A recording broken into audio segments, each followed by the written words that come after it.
Donc l'objectif de ce projet Civis Protocol est de pouvoir avoir sur soi un cutter en permanence, ou du moins autant que possible. Pour cela, il a été rendu indétectable de 1 par les détecteurs de métaux, donc il est totalement non magnétique. De par sa taille, il va être facilement dissimulable et de par sa forme simple, pareil au scanner, ça va être difficile de le percevoir en tant que cutter. Que vous le portiez avec vous en tant qu'utilitaire ou en tant qu'objet défensif, ça vous regarde totalement. Moi, ma volonté, c'était juste d'avoir un outil tranchant sur soi en permanence qui coûte pas très cher. Et pour ça, donc, on retrouve déjà dans un premier temps un corps en polymère, donc très robuste. J'ai fait pas mal de tests de coupe avec, que ce soit sur des assauts ou de la coupe simple. Le châssis en lui-même ne bouge absolument pas, c'est vraiment du solide. On va voir un châssis en deux parties. La première partie, c'est le porte-lame que vous voyez ici, et la seconde, c'est la glissière avec ici le petit marquage Civis Protocol assez discret. La troisième partie de ce cutter, c'est la lame. Donc c'est du zirconium qui, pour faire vraiment très simple, c'est de la céramique ultra renforcée. C'est beaucoup plus solide que de la céramique et donc c'est indétectable au même titre que le châssis. En termes de solidité, pareil, j'ai fait des tests, ça résiste très bien.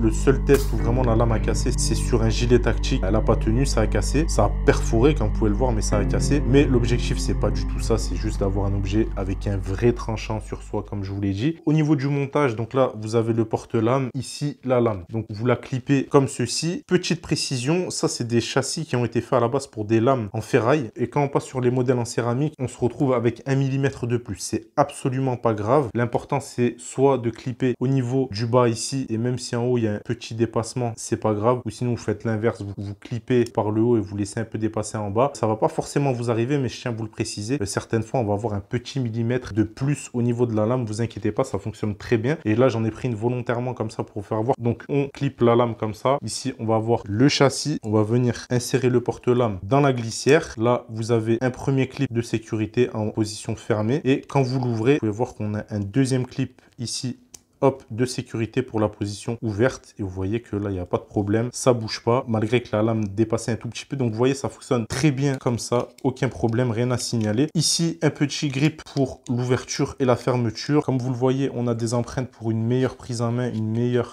ergonomie. Et enfin, ici, un passant pour dragon. Une dragon qui peut être utile pour venir récupérer votre cutter plus facilement dans la poche. Donc, c'est totalement indécelable au niveau des détecteurs de métaux. Comme vous pouvez le voir, son gabarit rectangulaire de 6,5 cm de long permet de le dissimuler sur soi facilement avec par exemple un système de connecteur. Ça peut être en tour de cou ou à la ceinture. Ça peut être avec un élastique derrière une boucle de ceinture, pourquoi pas, à condition que cette dernière soit également non magnétique. Et enfin, avec un peu de velcro, on peut imaginer différentes caches, à vous de voir. Et même sans tout ça, sa petite taille permet de le placer dans une petite poche de jean, ou si vous avez besoin d'avoir accès à ce genre d'item une fois baissé, vous pouvez imaginer le glisser dans une languette ou dans une botte, à vous de voir. En tout cas, très facilement dissimulable, extrêmement léger. Et je pense que c'est tout pour ce Ghost Cutter, un système exclusif à Civis Protocol. Du moins, j'avais jamais vu ça avant et c'est pas faute d'avoir cherché, parce qu'avant de vouloir en produire, j'ai vraiment cherché et c'est vraiment introuvable pour le coup. Donc je me suis débrouillé pour en fabriquer, car je me suis dit que si ça m'intéresse possiblement vous aussi, pour un EDC un peu plus non conventionnel, je vais pas m'étaler sur les raisons de posséder sur soi ce genre d'item. C'est à vous de voir ce que vous voulez en faire. Quoi qu'il en soit, si ça vous intéresse, le plus simple, c'est de me contacter sur Instagram directement. Si vous n'avez pas Instagram, vous pouvez me contacter par mail. Toutes les infos sont dans la description de la vidéo. Et si d'ici là, le site est en ligne, vous pourrez également commander cet item sur mon site. C'était Boris pour la chaîne Civis Protocol. Merci à tous. À plus. Ciao.